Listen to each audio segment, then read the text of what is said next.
asalaamaaleykum wa rahmatullahi wa barakaatuhu.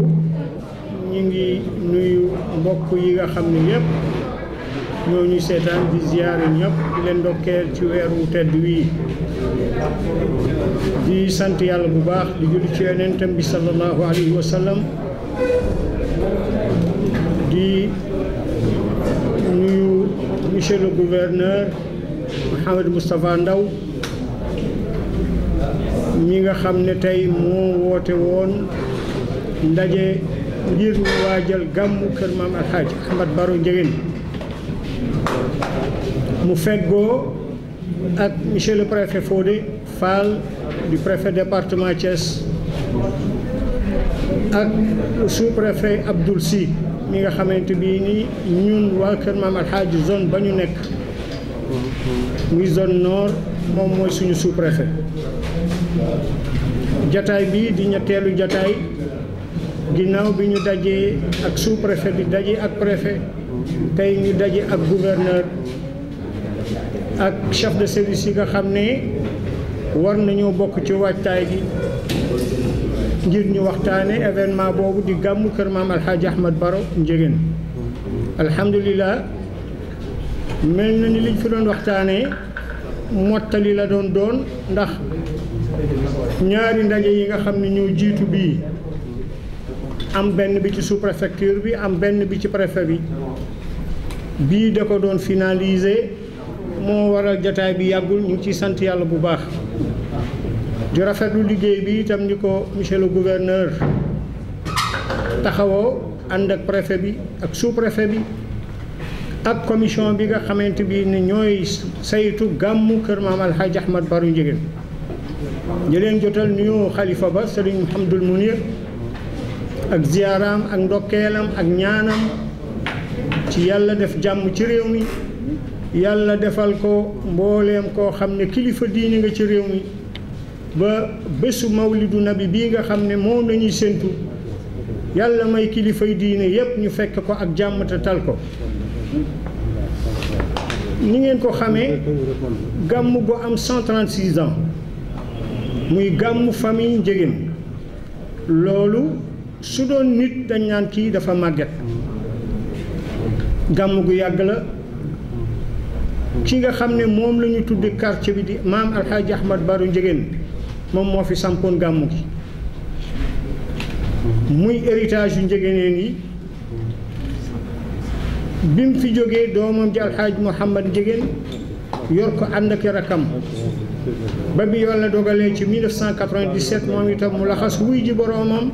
Serigne Muniru ànd ak baayam yi fi nekk ànd ak magam ak rakkam yi fi nekk ñuy taxawal gàmmu gi alhamdulilahi rabbil alamin mboolem koo xam ne bokk nga ci liggéey bi wala ngay ñëw ci gàmmu gi wala nga dugal ci sa loxo ak nu mën di demee xam nga ne lii am na lu mu yokk mbir nag bu yokkoo léppam la ñuy war a yokk loolu moo waral daje yu mel nii suñ koy def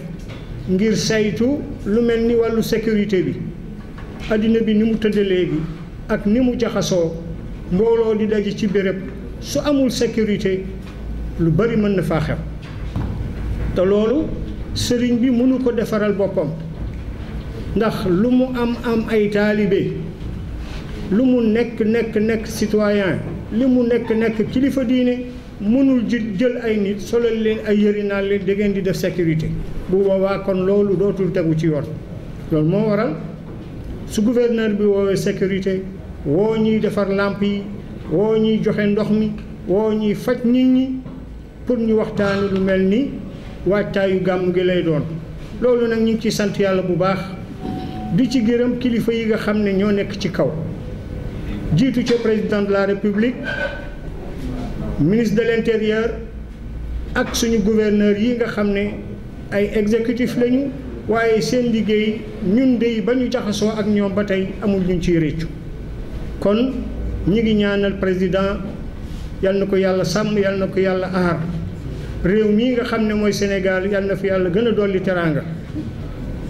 ñi nga xam ne ñoom itam lay defloo mooy ministre de l'intérieur at mu jot bu ñu jógee fii dem ci moom wax yu pasteefu la ñuy wax yëg ñu bu baax dimbali ñu bu baax jàppale ñu bu baax ànd ak ñun bu baax su joxee ndigal nag ñii nga xam ne ñun ak ñoom ñoo bokk nekk ci dëkk bi ñoom itam ñu taxaw ci taxawaay yoo xam ne dañuy wax ne mag mu nekk nañ ko téye dina ko xam bu fekkonte ne bu ñu ñëwee ñoom dañuy comp wala li ñuy war a taxaw yëpp duñ ko taxaw yàlla ñëpp la fi nekkal mën nañ leen fee bàyyi dem def suñuy pexee bopp ndax itam ay taalibe lañ te dañ daan gàmmu te lu bëri ci jamono bi amul woon boobu suñu bàyyi di ci gàmmu noonu suñu maam yi da ca gàmmu loolu itam jamono la woon comme jamono bi dafa toll foo xam ne dangay soxla nag administration soxla sécurité soxla faj moo waral ñuy sàkku ci ñoom ñu bokk daje ñoom ñu woo chef de service yi nekk ci dëkk bi ñoom itam chef de service yooyu tan xam lu wuñu kenn ku ci nekk soo amul ngant digga ñëw toog la ciy sa engagement nga gàddu ko loolu ci mën ci lu baax nga def ko loolu itam ñu ngi leen ciy sant di leen gërëm di leen ñaanal di am lu ñu gën itam ci suñu xol ne yàlla mooy sotti nit ki mën ngeen a bokk toog ngeen def daje def réunion bind wax te yàlla wax ne loolu du sotti yow mënoo ci dara moom itam mënu ci dara waaye nag lu yàlla dogal ne lii dina sotti bu ngeen ko bindee wax ko dana sotti kon yàlla ne yàlla sottil ñu lépp loo xam ne mébét nañ ko fii bind nañ ko fii wax nañ ko fii. monsieur le gouverneur léegi ci bureau bi dama koy wax ne ko ñaari mbir jàpp nañ ko ci seen doxalin comité d'organisation bi gàmmu gi desee ñaari weer ci la ñuy bind sous-préfet bi ne ko dañoo bëgg ñeent fukki fan ak juróom avant gàmmu gi nga defal ñu CLD convocation circulaire bi nga xam ne moom la def bi mu ñëwee pour convoquer ñu suñu administration bii yor suñu këyit yi dañ ne ah préfet bi de lam ko waxoon defal nañu ko mooy 45 jours avant gàmmu gi woo nañu ñu bokk toog waxtaan ñu ne woon monsieur le préfet 30 jours avant gàmmu gi na nga ñu woo ñu bokk toog waxtaan moom itam mu respecté loolu weeri fan lu jiitu gàmmu gi préfet bi woo ñu waxtaan ak ñun fi ñu toog mu ne maa ngi defar kayit yi yónnee ko gouverneur bi ñu ne ko yónnee woon nañ ko leetar wax ko ne ko fukki fan ak juróom lu jiitu gàmmu gi nañu def CRD ndax suñu bëggee dem ministère de l'intérieur mu xaj fi avant gàmmu gi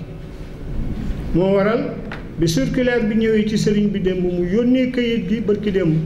ñu xool ko ñu ne ah administration bi de li ñu sàkk woon ci ñoom def nañ ko kenn ku ci nekk respecté nga waxtu ya nga xam ne moom la la waxoon ne la ci lañ bëgg a daje ndax tam xew-xew bi moo demee noonu moo yaatoo noonu fi ñu toll nii dañuy xalaat ne bu déwénee ak jàmm yàlla bàyyi ñu fi 45 jours yooyu dañ koy gën a yaatal ndax xam nañ ne liggéey bi 45 jours yi ñuy tàmbali def cee xat lool fi ñu toll moo waral loolu ñun waxtaanee nañ ko suñu biir bi ñu ñëwee itam monsieur le préfet monsieur le gouverneur yombalal gi mooy sëriñ bi nu ngeen di defee loolu ko la ko wax tey kilifa am dogal jàng gën laa jàng fopp te nga fekk si ko kooku comp la xam na ne moom am na lu ko war ci yëf yi te noonu tam la ciy joué ñun itam yombal ko ne ko xalaatal noo xalaat ne yow noonu dina oyof ñu defee noonu ndax ñun itam macha allah ñii ma àndal di comité d'organisation bi ñun ñu jàng lañu ay taalibe yu jàng lañu te ñu am organisation lañu ñu xam li ñuy liggéey lañu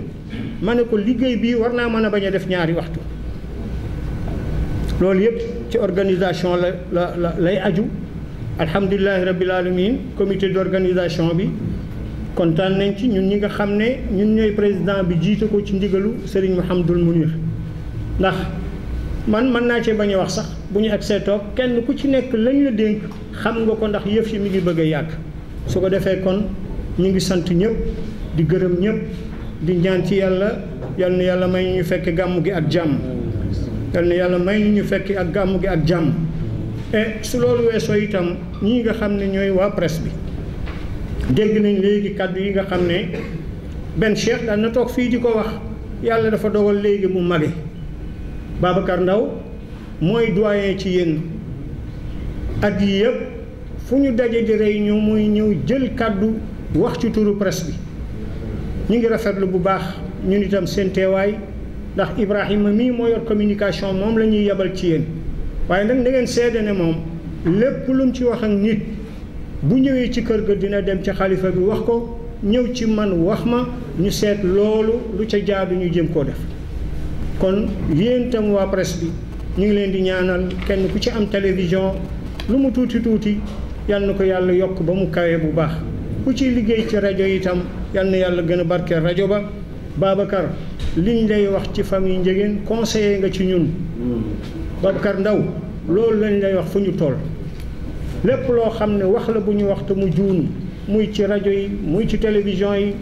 ñëwal nañu lii kat kilifa waru ko wax wala nangam ndax ay nit kott lañ ñu ngi lay yeesalaat loolu di ñaanal waa presse bi yëpp gis ne ni ngeen ñëwee te Ibrahima mii lañ yabaloon ci yéen mu ñëw di wax ak yéen yal na yàlla barkeel leen su ko defee kon ñoo ngi sant yàlla bu baax monsieur le gouverneur sama doom ji di daam moom laa daan jox mu wax waaye tey dañu am mbégte lool ci liggéey bi ni mu demee ndax ñun ci suñu comité bi suñuy réunion dañ naan gars yi buñ fi nekk di réunion bu dul jeex nañu seet ay point ñu wax ko ndax itte yi dafa bëri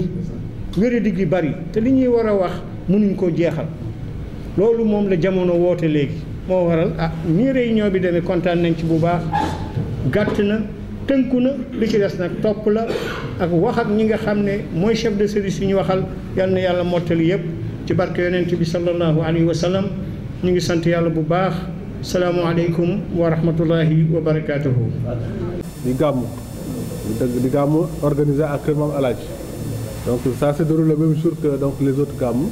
c'est peut-être ce qui fait la difficulté de la tâche pour les gàmmu ils sont nombreux mais nous avons retenu quand même qu'il y a une grande satisfaction par rapport à ce qui a été fait comme prestation par beaucoup de services l'année dernière. Je pense qu'on a commencé par le secteur de l'hydraulique, c'était une grande satisfaction. On a continué par le secteur de la santé, c'était une grande satisfaction. La Sénélec également, et beaucoup de secteurs essentiels, la sécurité, ont pu donner satisfaction l'année dernière. Nous espérons qu'ils vont reconduire donc, le même dispositif et qu'à la fin, nous aurons également la même satisfaction venant donc des autorités religieuses. En tout cas, c'est notre vœu et je pense que c'est aussi l'engagement des services. Je retiens qu'à chaque service, on a posé la question par rapport aux demandes. Et chaque service s'est engagé par rapport à ces demandes-là. Je suppose donc que quand un service s'engage, c'est peut-être qu'il peut le faire. Donc nous espérons effectivement que les gens vont tenir parole et que le moment venu à l'évaluation, on se rendra compte que chaque service a fait ce qu'il s'était engagé à faire. En tout cas, nous allons suivre le préfet, le sous-préfet et moi-même, donc pour que donc, tout marche donc, au mieux. La coordination va continuer. Il y a eu échange de numéros de téléphone déjà. Donc cela signifie que vous pouvez coordonner directement, vous communiquer directement. Et quand il y aura donc nécessité de recourir à l'autorité administrative également, sachez que nous sommes pleinement disponibles à effectivement servir donc de courroie de transmission pour aider donc à faciliter les choses, les relations. Maintenant, il y a des difficultés effectivement sur certains secteurs. La Sonatel par exemple, il y a des difficultés, vous dites que c'est des difficultés qui sont récurrentes. AGEROUTE, qui est dans une situation également, je le dis, c'est plus administratif à AGEROUTE. C'est des problèmes de passation de marché, véritablement. Donc ils n'ont pas encore leur marché, c'est pourquoi ils ne peuvent pas intervenir pour l'instant. Donc c'est administratif, c'est conjoncturel, mais on espère qu'ils pourront faire le maximum et que tout le reste soit programmé. Je pense qu'il y a des choses, même après le GAMU, on doit pouvoir le faire. Donc qu'ils puissent programmer les choses et attendre donc après le GAMU, si nécessaire, pour les réaliser. Ça va entrer dans l'amélioration de la vie quotidienne des gens. Parce que le GAMU aussi, souvent ce qu'on fait, c'est pour des choses qu'on va utiliser pour l'avenir. Donc c'est un instant donc, de mobilisation et on en profite pour faire des actions qui permettent d'améliorer la vie de tous les jours. Enfin, donc ça va continuer même après le GAMU à s'organiser, à travailler donc, pour la réussite donc, des manifestations, enfin, pour la prise en compte des engagements qui ont été donc, donnés. Voilà. Nous avons retenu également au niveau de l'ONAS, ça c'est une difficulté qu'on nous a signalé depuis le début de l'année. Moi, je n'étais pas à Thiès, mais j'avais reçu le même courrier que le gouverneur de Thiès et tous les autres gouverneurs pour nous aviser quand même des difficultés que ONAS aurait donc à satisfaire pleinement cette année donc les besoins des GAMU, Magal et autres manifestations religieuses. Et je pense qu'hier, le ministre de l'Intérieur également est revenu donc avant-hier plusieurs fois sur la question pour montrer qu'au moins ils avaient signalé les difficultés dès le début de l'année. Je pense que cela aussi c'est important. On espère que l'année prochaine, ils auront moins de difficultés. Comme on a pu constater cette année pour le CSA, l'année dernière, ils avaient des difficultés, mais cette année, ils ont dit que ça va s'améliorer.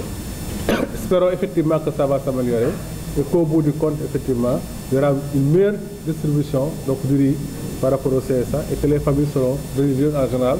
et que Mam El Hadj en particulier sera mieux doté donc, par rapport à ce qu'on a reçu dans les dernières. J'ai reçu également la demande par rapport à l'audience avec le ministre de l'Intérieur. Ce sera transmis et j'espère qu'il y aura une satisfaction également à ce niveau-là. En tout cas, nous voulons dire merci à tout le monde, surtout, et merci donc à la délégation qui est venue, nombreuse, hein, et on a pu constater la mobilisation